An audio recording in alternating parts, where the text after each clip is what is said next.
Alors, maintenant que vous avez bien compris ce qu'étaient les anticorps et comment ils fonctionnaient, hein, en formant des complexes humains qui vont être éliminés par la phagocytose, eh bien, on va enfin découvrir quelles sont les cellules qui produisent ces anticorps.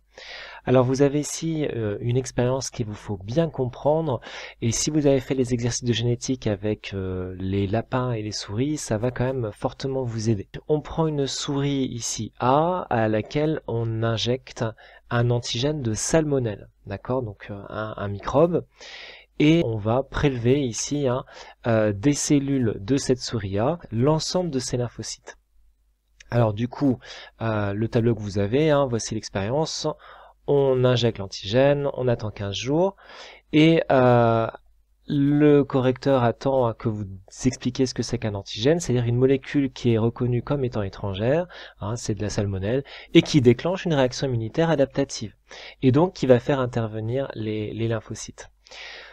Autre raisonnement qu'on peut attendre de ce début d'histoire, c'est que en 15 jours, notre réaction innée d'abord, puis adaptative se met en place. D'accord? Donc en fait, la production d'anticorps se réalise. Donc ça, c'est le tout début de l'expérience.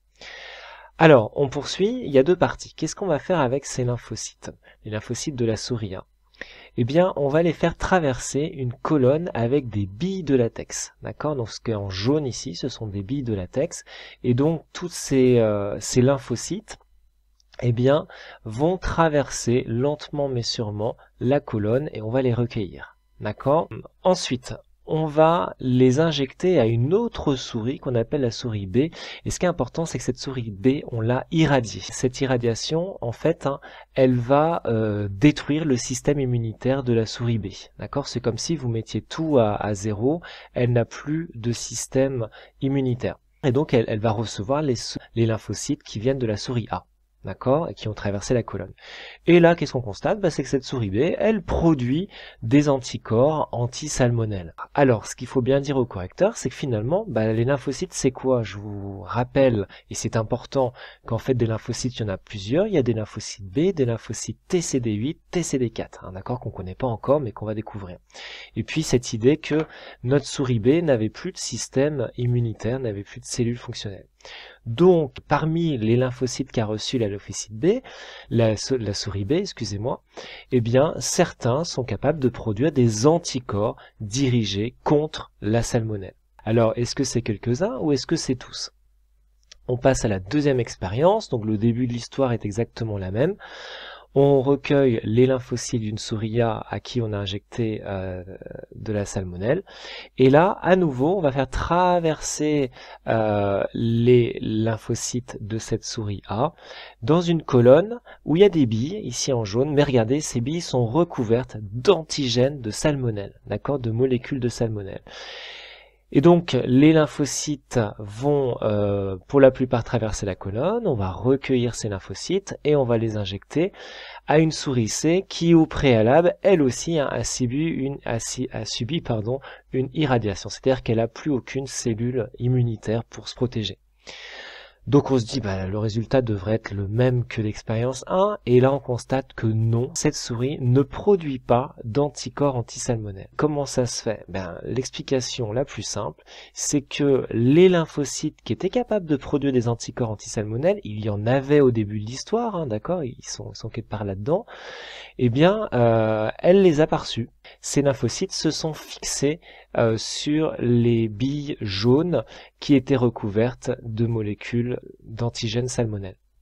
Ça veut donc dire que ces cellules, ces lymphocytes, possèdent des récepteurs membranaires qui sont capables de s'accrocher spécifiquement sur les antigènes de salmonelle. Donc tous ceux qui étaient capables de s'accrocher parce qu'ils ont des récepteurs, sont restés dans la colonne, les lymphocytes, et tous les autres qui étaient incapables de s'accrocher, ils ont été recueillis, et par contre, ils sont bien incapables de produire des anticorps anti-salmonelle. Voilà ce qu'il faut comprendre de cette expérience que j'ai résumée de la façon suivante. Parmi les lymphocytes, ceux qui étaient dirigés spécifiquement contre les antigènes de salmonelle ont été retenus dans la colonne. Et donc en rouge, les lymphocytes qui produisent des anticorps possèdent donc des récepteurs membranaires spécifiques à un type d'antigène. D'accord, ça c'est essentiel. Grâce auquel ils vont se fixer. Et du coup, cette fixation, dans le cas normal, hein, entraîne la production d'anticorps. D'accord?